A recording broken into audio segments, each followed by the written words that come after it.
या फिर कहीं रुपया पैसा अटक गया हो, नहीं निकल रहा हो, किसी व्यक्ति से कोई काम करवाना है, वो काम नहीं कर रहा, कोई फाइल आगे नहीं बढ़ रही है, कोई कार्य अटक रहा है, तो एक जल के पात्र में जल भरकर 5 बेलपत्री शिव जी को समर्पित कर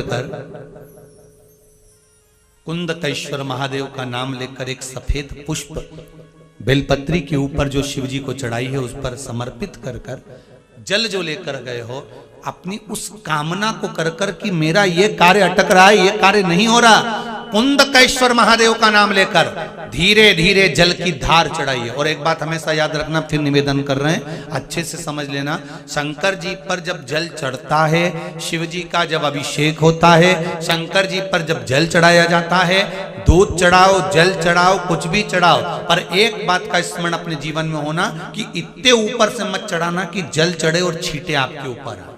बहुत ध्यान दीजिएगा।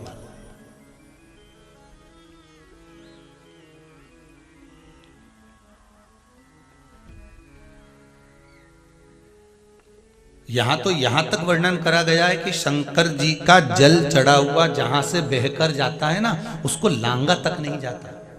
यहां लांगते हैं क्या? नहीं ना, परिक्रमा भी करेंगे तो वहीं से लौट कर वापिस इधर जाएंगे। शिव जी का जहां से जल बहकर जा रहा हो, चढ़ा हुआ जल जहां से बहकर जा रहा हो, उसको लांगा तक नहीं जाता। और कई लोग बड़े बड़े आनंद में शंकर जी पे इतनी ऊपर से जल चढ़ाएंगे तो वो छींटे पूरे अपने ऊपर आना चाहिए, शरीर पर आना चाहिए। नहीं नहीं, उसका दोष है हमारा, उसका दोष है।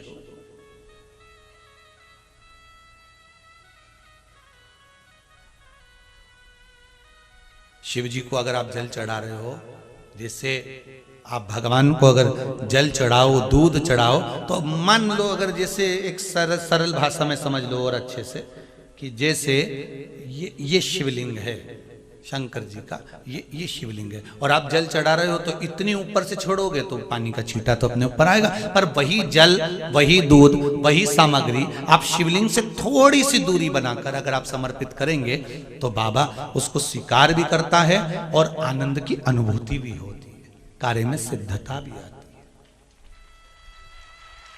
कार्य में उसकी सिद्धता भी होती है। अब तुम तो ऊपर से छोड़ रहे हो जिससे वो पानी तुम्हारे ऊपर ही आए, तो वो एक अलग प्रसंग है, बोलिए एक अलग विषय। बहुत ध्यान देना महाराज, भगवान को कभी भी कोई भी सामग्री, जैसे भगवान के मंदिर में अगर फूल चढ़ाने जा रहे हो, भगवान के मंदिर में अगर पुष्प समर्पित करने जा रहे हो, तो फूल का मुख अपनी ओर नहीं होना चाहिए। फूल का मुख कहां पर होना चाहिए? जम के बोलो जरा, भगवान की ओर।